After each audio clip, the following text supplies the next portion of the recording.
शुरू हो रहा है। सदन में अखिलेश इस बार जोर शोर से जातिगत जनगणना का मुद्दा उठाने वाले हैं। एसपी का कहना है कि वे दलितों और पिछड़ों के हक की लड़ाई में पीछे नहीं हटने वाले।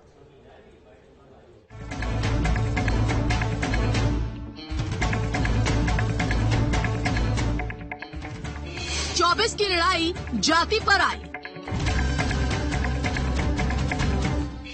फिर अखिलेश को जाति की याद आई।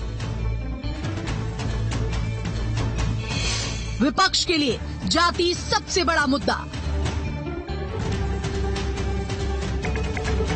सदन में भी सुनाई देगी जाति की गूंज। विकास से हटे, जाति पर डटे। यूपी के बजट सत्र में मुख्य विपक्षी पार्टी एसपी ने सरकार को घेरने के लिए जाति वाला दांव चलने का मन बना लिया है। अखिलेश यादव एक बार फिर जाति के सहारे 24 की लड़ाई में अपनी नैया पार लगाने में जुट गए हैं। तभी तो महंगाई, भ्रष्टाचार और बेरोजगारी जैसे बड़े मुद्दों को दरकिनार कर उन्होंने सदन में जातिगत जनगणना के मुद्दे पर सरकार को घेरने की रणनीति बना ली है। पिछले लंबे वक्त से अखिलेश सरकार पर पिछड़े और दलितों की उपेक्षा का आरोप लगा रहे हैं। साथ ही कह रहे हैं बीजेपी साजिश के तहत पिछड़ों, दलित वर्गों के आरक्षित पद खत्म कर रही है। विपक्ष को विकास के मुद्दे की बजाय जातिगत जनगणना जैसा मुद्दा ज्यादा फायदेमंद नजर आ रहा है, ताकि पिछड़े और दलितों के वोट बैंक को कैश किया जा सके। क्योंकि यूपी में चुनाव में जीत का फॉर्मूला पिछड़े और दलित वोट बैंक से जुड़ा हुआ है।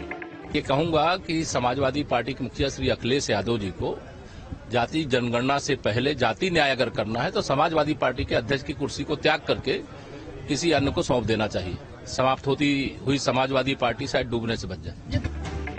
जातिगत वोट की बात करें तो 42 से 45% वोट ओबीसी का है। दलित वोटरों की संख्या 21 से 22% है। सवर्ण तबके की अनुमानित संख्या 18 से 20% है और इसके साथ ही मुस्लिम वोटर भी यूपी की राजनीति में कई सीटों पर गहरा प्रभाव रखते हैं। यहाँ मुसलमान वोटर की संख्या करीब 16 से 18% है। एसपी एक बार फिर जाति के रथ पर सवार होकर यूपी मिशन 2024 फतह करने निकल पड़ी है और ऐसे में जातिगत राजनीति करने पर उस पर सवाल भी खड़े हो रहे हैं।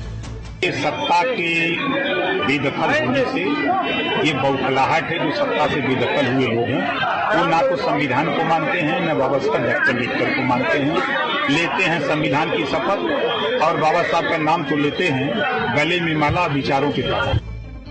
इससे पहले ही अखिलेश ने अपना जाति वाला बड़ा दांव खेल दिया है। सपा ने जाति जनगणना अभियान का ऐलान भी कर दिया है। अभियान का पहला चरण 24 फरवरी से 5 मार्च तक चलेगा और इसके तहत गांव-गांव जाकर लोगों को समझाया जाएगा।